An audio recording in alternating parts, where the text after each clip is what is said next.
Halo Sobat Pans, kali ini kita akan melanjutkan pembahasan mengenai cara memahami neraca dan laporan laba dan rugi, part 3. Investasi tidak lancar. Banyak perusahaan memiliki investasi penting di perusahaan lain dalam bentuk surat berharga atau uang muka. Investasi ini memiliki jenis yang sama, karena dilakukan oleh pembeli surat berharga, yaitu obligasi dan saham yang dibeli untuk memperoleh keuntungan atau laba di pasar surat berharga, serta dapat dijual kapan saja. Investasi ini terdiri dari saham atau obligasi perusahaan afiliasi, atau anak perusahaan, atau pinjaman, atau uang muka yang diberikan kepada mereka.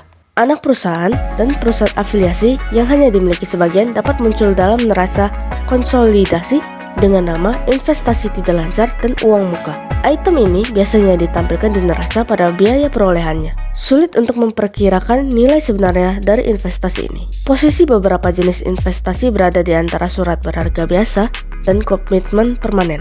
Kepemilikan tersebut akan muncul di antara aset lain-lain, bukan di aset lancar. Jenis investasi perantara ini diilustrasikan oleh kepemilikan signifikan DuPont atas General Motors atau investasi besar Union Pacific dalam surat berharga yang diterbitkan. Aset tak berwujud. Aset tak berwujud seperti yang disiratkan namanya adalah aset yang tidak bisa disentuh atau ditimbang maupun diukur. Aset tak berwujud yang paling umum ditemui adalah muhibah, merek dagang, paten, dan sewa. Konsep muhibah adalah konsep nilai kontinuitas usaha karakter khusus untuk menghasilkan laba yang melekat pada bisnis yang mapan dan sukses. Merek dagang dan merek merupakan definisi muhibah khusus dan umumnya disebut sebagai bagian dari muhibah.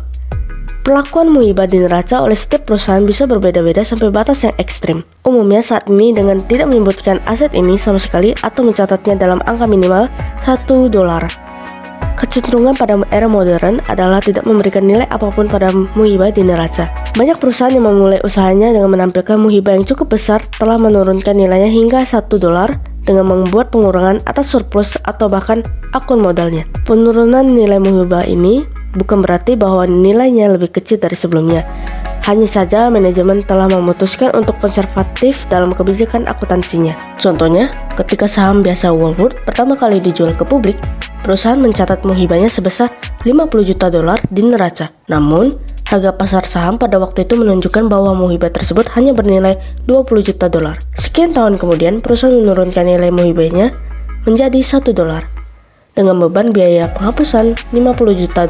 Secara umum dapat dikatakan kita tidak perlu memperhatikan nilai angka aset tak berwujud yang muncul di neraca. Nah Sobat Pans, jika Sobat Pans tertarik untuk berinvestasi di Panin Sekuritas, Sobat Pans bisa scan barcode berikut ini untuk opening account dan dapatkan berbagai promo menarik yang ditawarkan oleh Panin Sekuritas, dan tentunya Sobat Pans akan bergabung di komunitas kami. Nah itu dia Sobat Pans, pembahasan mengenai cara memahami neraca dan laporan laba dan rugi part 3. Jika Sobat Pans ada pertanyaan, silakan komen di bawah. Well done, investasi aman bersama Panin Sekuritas Pontianak.